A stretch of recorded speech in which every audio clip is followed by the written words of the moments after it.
등산을 좋아하십니까? 등산을 하시는 분들은 여러 산들을 등산하기를 좋아할 거라고 생각이 드는데요. 설악산 정상, 대청봉이라고 하는 그 정상에 올라가는 방법은 하나만 있는 것이 아니라 여러 개의 등산로가 있습니다.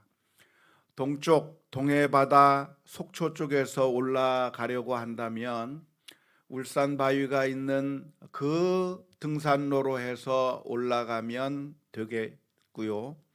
서쪽에서 올라간다고 하면 오색 약수터나 백담사길로 해서 그렇게 해서 등산하게 되면 어느 길로 가든지 설악산 정상 대청봉으로 올라갈 수가 있습니다.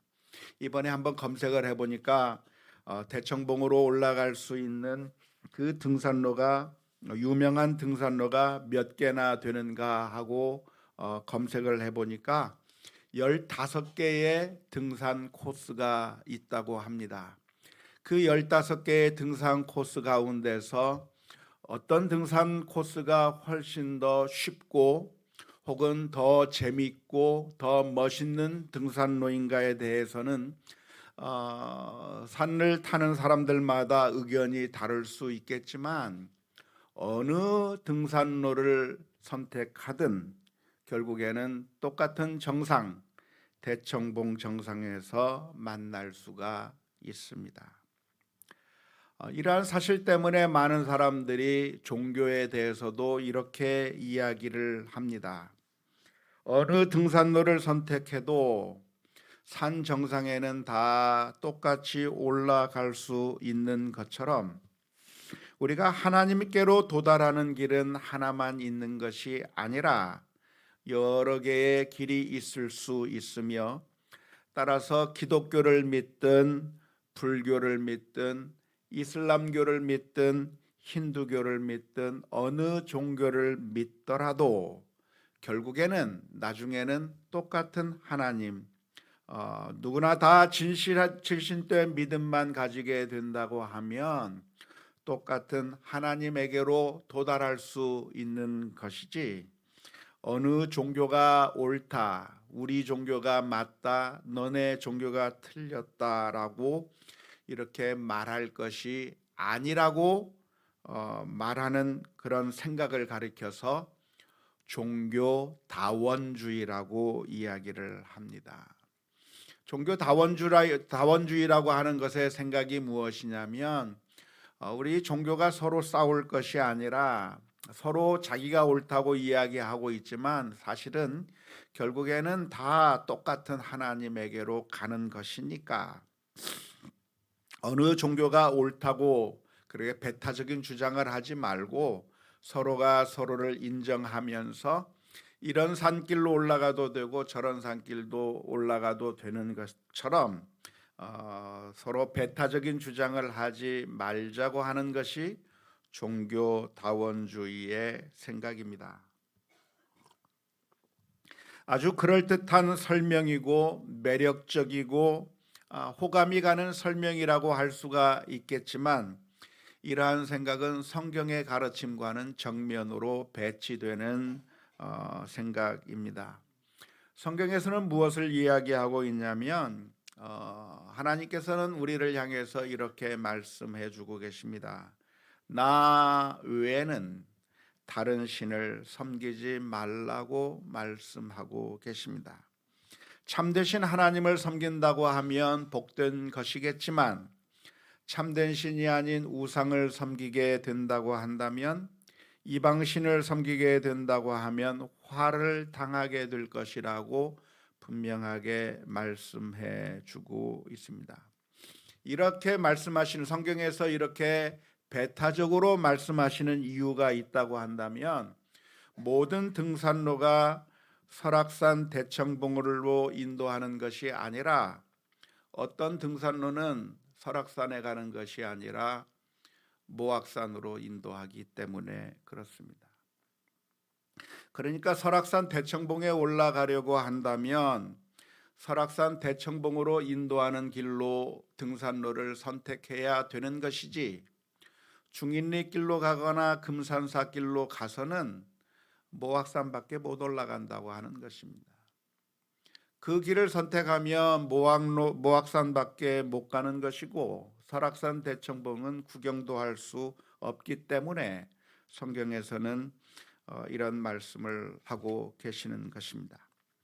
등산하는 것이야 큰 산을 올라가든 작은 산을 올라가든 나름대로 유익이 있으니까 어느 산으로 올라가든 아무 문제가 없겠지만 우리의 인생뿐만이 아니라 죽음 이후에 모든 것을 걸어야 하는 신앙이라고 한다고 하면 그 신앙을 제대로 된 그 신앙의 길을 선택하는 것이 아주 중요하다고 할 것입니다.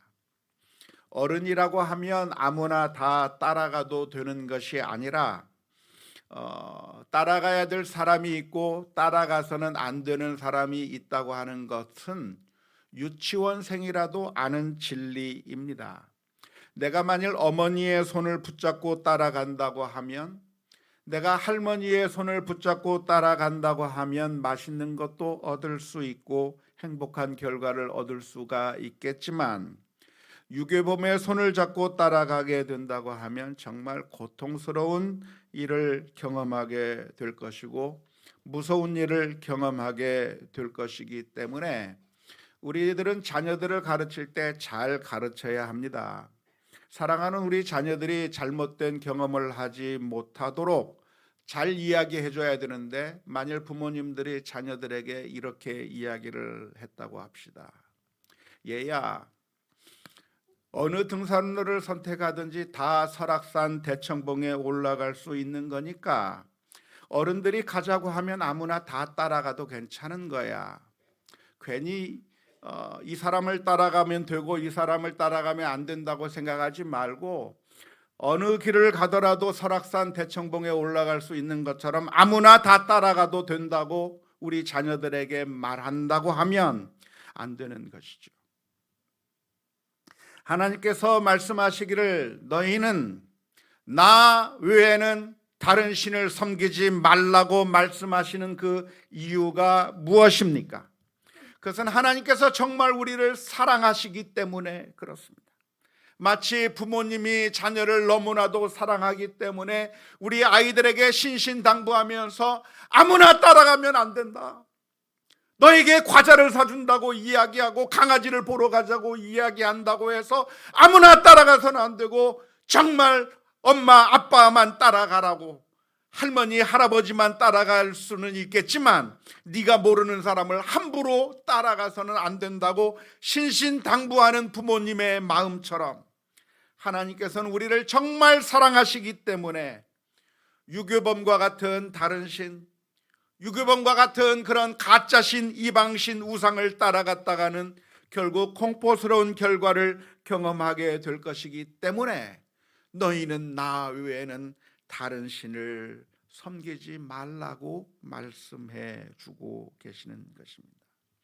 하나님께서는 우리를 사랑하시지만 우상은 우리들에게 멋있는 것을 약속하는 것처럼 보이지만 결국에는 우리를 착취하고 우리를 멸망시키고 파멸시키기 때문에 그런 우상을 따라가서는 안 되는 것이라고 성경은 분명하게 말씀해 주고 계시는 것입니다.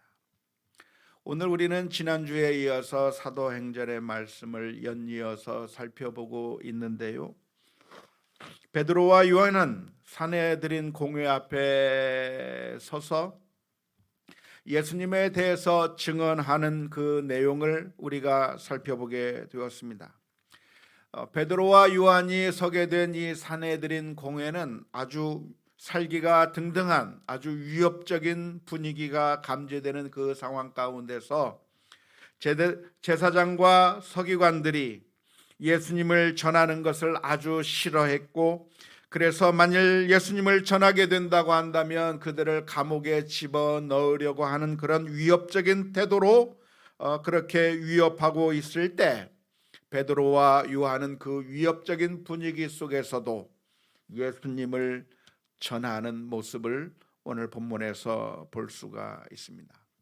베드로와 요한은 이런 위협적인 상황 가운데서도 굴복하지 않고 전혀 쫄리지 않고 예수님을 담대하게 전하게 되었는데, 그 이유는 그들이 부활하신 예수님을 경험했기 때문에 그렇습니다.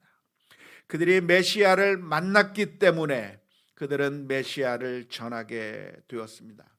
만일 이들이 확신이 없는 것에 대해서 이야기를 한다고 하면, 정말 자신이 없는 것에 대해서 이야기를 했다고 한다면 사내들인 공회가 위협을 할 때 그냥 뒤로 물러서게 되었을 것입니다. 하지만 베드로와 요한이 경험한 것은 너무나도 확실한 것이었습니다. 예수님께서 우리를 위하여 십자가에 못 박혀 죽으셨고 예수님을 믿는 자마다 구원을 얻을 것이라고 하는 확실한 것을 경험하였기 때문에 이들은 그 사내들인의 아주 살기 등등한 위협 앞에서도 예수님을 담대하게 전할 수가 있었습니다. 오늘 베드로가 전한 이 메시지 가운데서 우리가 주목해 보아야 될 내용이 있다고 한다면, 다른 이로서는 구원을 얻을 수 없다고 하는 이 표현입니다. 다른 이로서는 구원을 얻을 수 없다.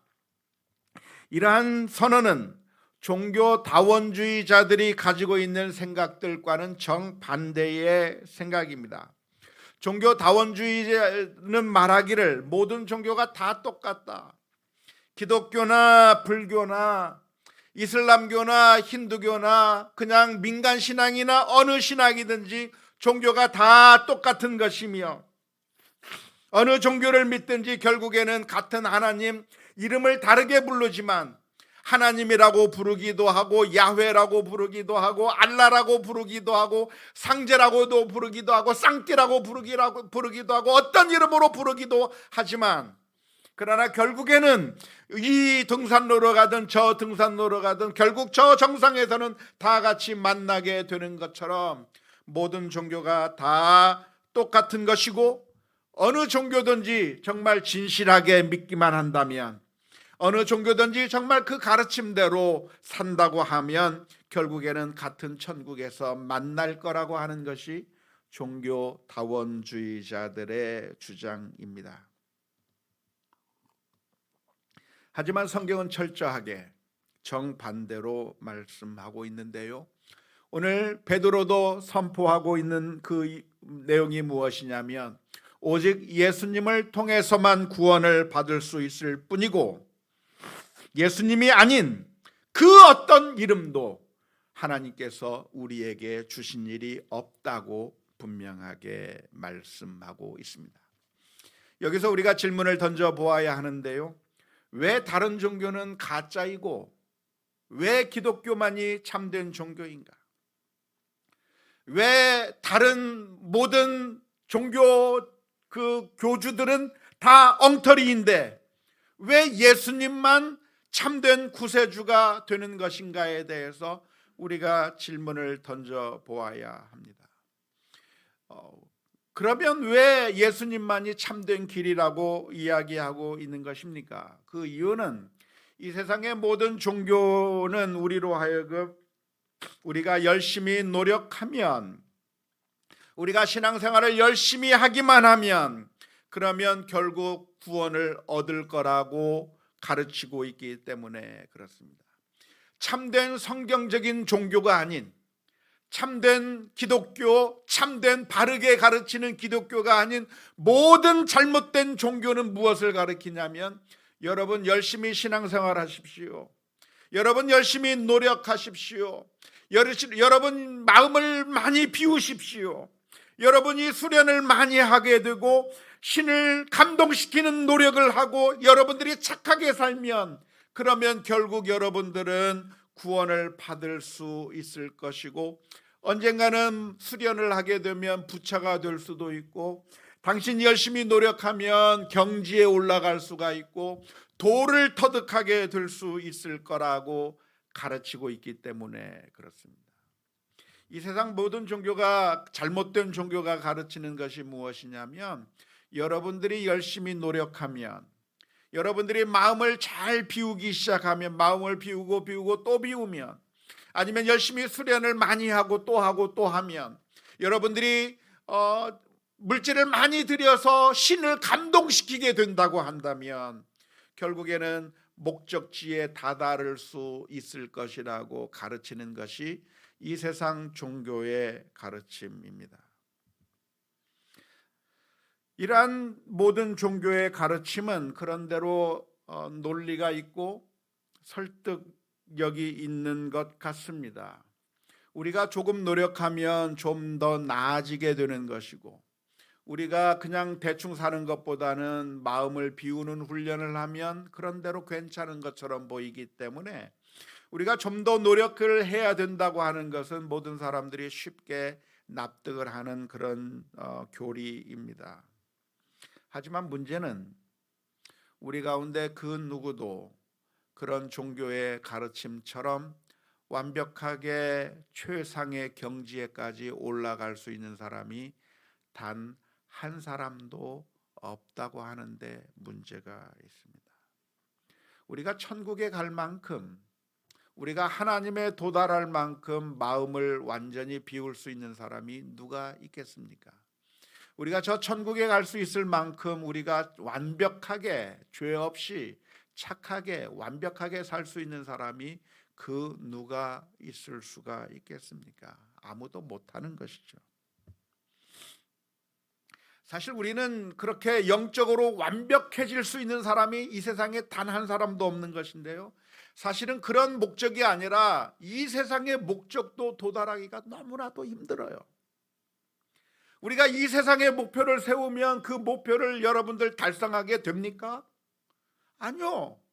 이 세상의 목표조차 달성하기 어려운 게 우리들의 현실입니다. 모두가 다 부자가 되고 싶어서 열심히 일을 하지만 열심히 노력한다고 부자가 됩니까? 안 되잖아요. 정말 좋은 대학에 가고 싶지만 공부 열심히 한다고 해서 좋은 성적이 나옵니까? 안 되잖아요. 살 하나 빼는 것도 못해요. 살 빼고 싶어서 이런 다이어트 해보고 저런 다이어트 해보고 비싼 거 사다 먹어보고 아무리 노력해도 살 하나 빼지 못하는 게 우리들의 현실입니다.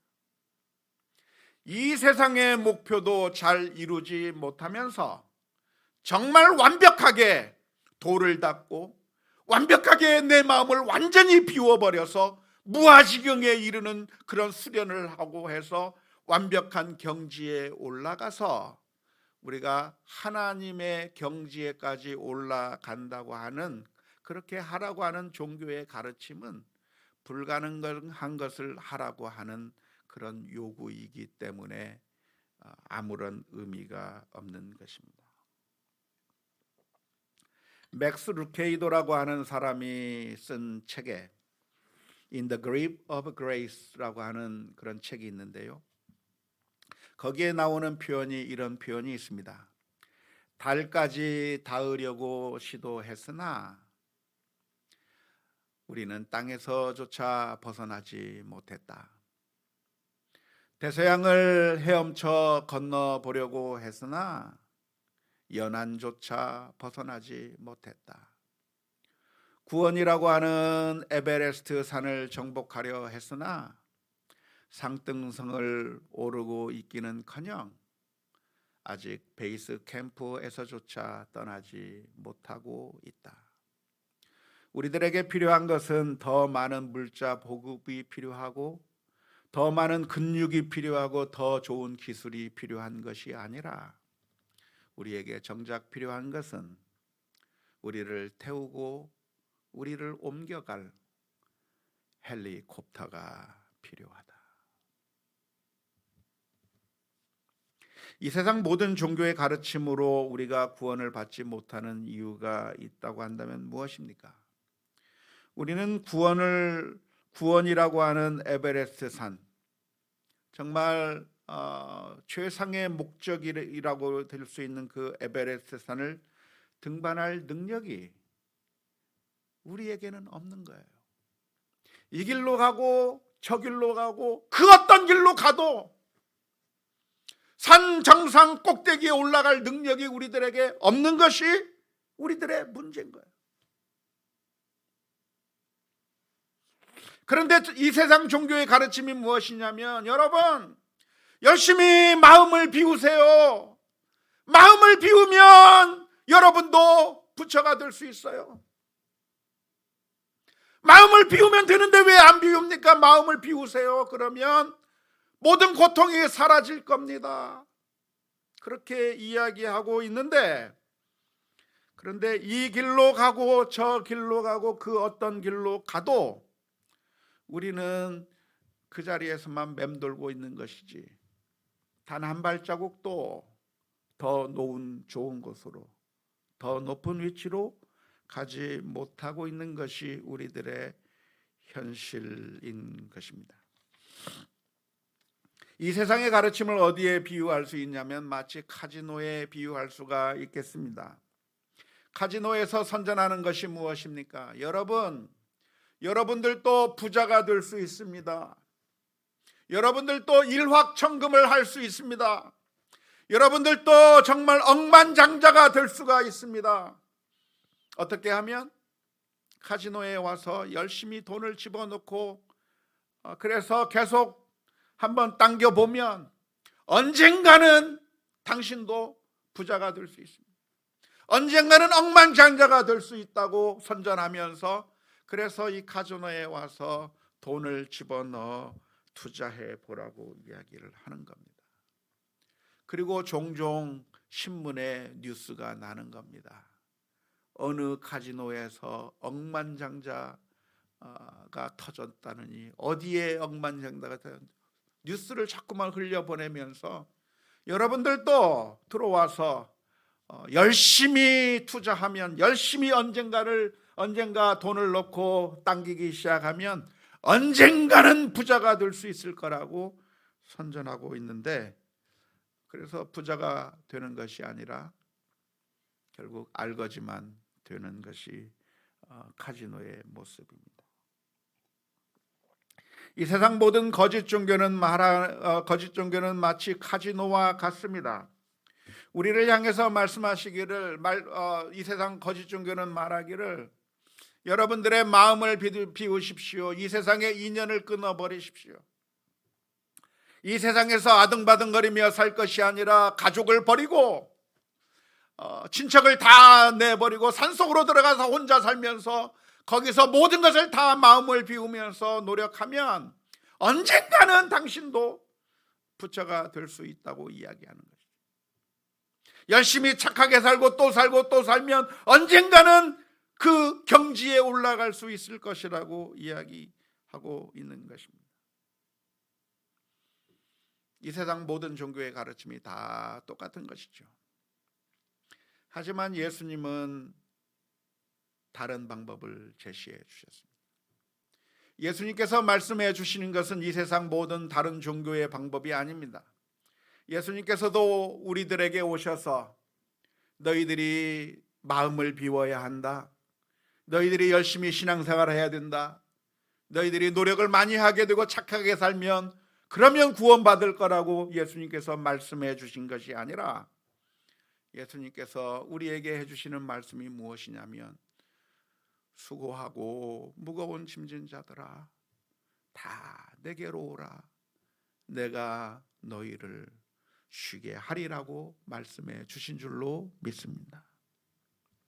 우리가 우리의 힘으로 할 수 없기에, 실패하고 성공하지 못한 인생이기에 주님께서 오셔서 우리의 짐을 대신 지시고 우리를 구원해 주시겠다고 말씀하시는 것이 예수님께서 우리를 향해서 말씀해 주시는 구원의 길입니다. 예수님께서는 우리를 구원하시기 위해서 이 세상에 오셨기에, 예수님은 바로 헬리콥터와 같은 분이십니다. 한 발짝도 움직이지 못하는 우리를 구원하시기 위해서 저 높고 높은 보좌 위에서 이 세상에 오셨고, 우리를 구원해 주시는 그런 구원자이시기에 주님만이 우리의 참된 구원의 길이라고 하는 사실을 믿을 수 있기를 주님의 이름으로 축원합니다. 불이 난 건물에 그 건물에서 도망갈 방법이 무엇이 있겠습니까? 온 건물이 화염에 불사여서 그 어느 통로도 불가능합니다. 엘리베이터를 타고 내려갈 수도 없고 층계를 내려가려고 하니 화염이 쌓여 있는 상황 가운데서 그 불난 건물에서 살아나갈 수 있는 방법이 무엇입니까? 어떻게 하면 불난 화염에 완전히 휩싸인 그 건물 가운데서 살아날 수 있는 방법이 무엇이 있겠습니까? 이 세상 종교는 우리를 향해서 이렇게 이야기를 합니다. 여러분, 지금이라도 공부 열심히 하십시오. 공부 열심히 하면 지식을 많이 습득하고 학문을 습득하게 되면 여러분들에게 길이 열릴 겁니다. 지금 불타고 있지만 지금 공부를 해서 여러분들이 완벽한 지식을 얻게 되고 박사학위를 받게 되고 이 세상의 모든 진리를 통달하게 되면 살 길이 열릴 거예요 라고 말하고 있는 것이 이 세상 종교의 가르침입니다. 이 세상 종교는 말을 합니다. 지금 불이 났지만 당신이 살기 위해서는 당신의 체력으로는 안 되니 지금부터 팔굽혀펴기를 열심히 해서 운동을 열심히 해가지고 근육을 기르고 그래서 건강한 사람이 된다고 한다면 지금부터라도 열심히 노력하면 건장해져서 그러면 저 불길을 뚫고 들어갈 수 있는 그런 건장한 체력이 될 수 있을 거라고 가르쳐 주는 것이죠. 이 세상 종교는 말을 합니다. 여러분, 지금 이 상황 가운데서 당신이 살아날 수 있는 방법은 지금부터라도 돈을 열심히 버는 겁니다. 안에 있는 사람들끼리 불난 그 상황 가운데서 거래를 열심히 해가지고 돈을 많이 벌어서 돈을 많이 벌면 돈이면 다 해결돼요. 그러니까 돈 많이 버세요 라고 이야기하고 있는 것이 이 세상 종교의 가르침들이죠. 열심히 하면 길이 보인다.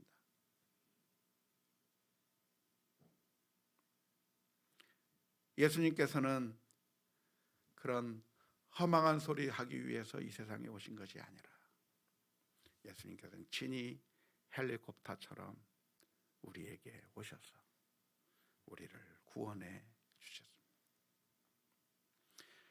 베드로는 이 사내들인 공회 앞에서 이야기를 하는 겁니다. 너희가 미워하여 십자가에 못 박은 바로 그 예수가 부활하셨고 그분이 바로 우리들의 구주가 되신다고 말씀하고 계십니다. 사랑하는 성도 여러분, 우리 주님께서는 우리를 구원하시기 위하여 이 세상에 내려오셨습니다. 그리고 우리를 구원하시기 위해서 자신의 목숨을 내어주셨습니다. 마치 불난 건물에서 우리를 구원하기 위해서 우리를 살려놓고 죽었다고 하는 소방관의 이야기처럼 예수님께서는 십자가에 못 박혀 죽으심으로 말미암아 우리를 구원해 주셨고 그 누구든지 주님을 믿는 자마다 구원을 얻을 것이라고 우리가 노력해서 얻는 것이 아니라 예수 그리스도를 마음에 영접함으로 말미암아 나의 주 나의 하나님으로 고백하는 자마다 구원을 얻을 것이라고 말씀해 주고 계시는 겁니다.